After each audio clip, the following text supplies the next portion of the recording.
নমস্কার, গুরু কৃপাহি কেবলম।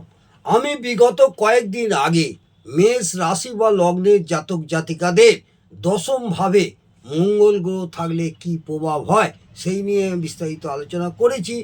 আজ আমি আপনাদের একাদশ ভাবে মেষ রাশির বা লগ্নের জাতক জাতিকাদের মেষ রাশি বা লগ্নের জাতক জাতিকাদের মঙ্গল গ্রহ যদি একাদশ ভাবে থাকে তাহলে কি প্রভাব পড়ে সেই নিয়ে ছোটোখাটো একটু আলোচনা করছি।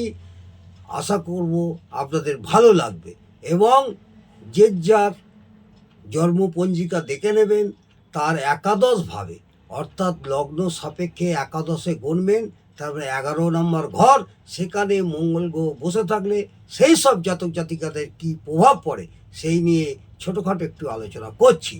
একাদশ ভাব থেকে সাধারণত আমরা কী বিচার করি? লাভ বিচার করি। একাদশ ভাব থেকে আমরা লাভ বিচার করি। এই একাদশ ভাব কোথায় থাকে? কুম্ভ রাশিতে। অর্থাৎ যদি আমরা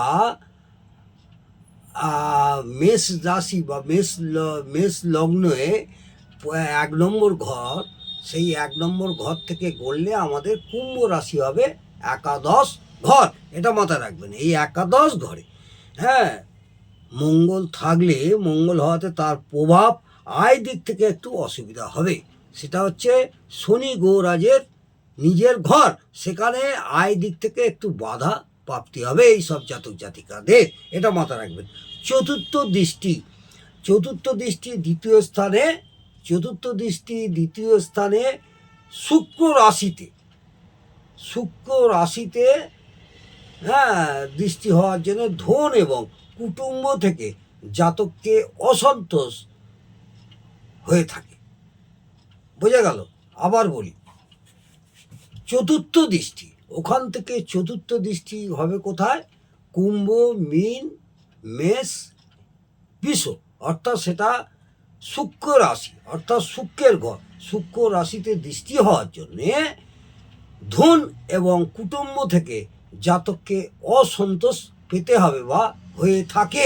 এটা মাথায় রাখবেন। এই শুক্র রাশিতে হওয়ার জন্যে, চতুর্থ দৃষ্টি হওয়ার জন্যে কুটুম্বদের সঙ্গে এবং ধন অর্থ থেকে একটু অসন্তোষ দেখা দেবে। সপ্তম দৃষ্টি থেকে পঞ্চম ভাব, সন্তান এবং বিদ্যার স্থান দেখার জন্য জাতককে সন্তান ও বিদ্যার অভাব থাকবে। এই সব জাতক জাতিকাদের সন্তান এবং বিদ্যার একটু অভাব থাকবে। এটা মাথায় রাখবেন। অষ্টম দৃষ্টি কোথায় দেবে? অষ্টম দৃষ্টি ষষ্ঠ ভাবের জন্যে শত্রুতা।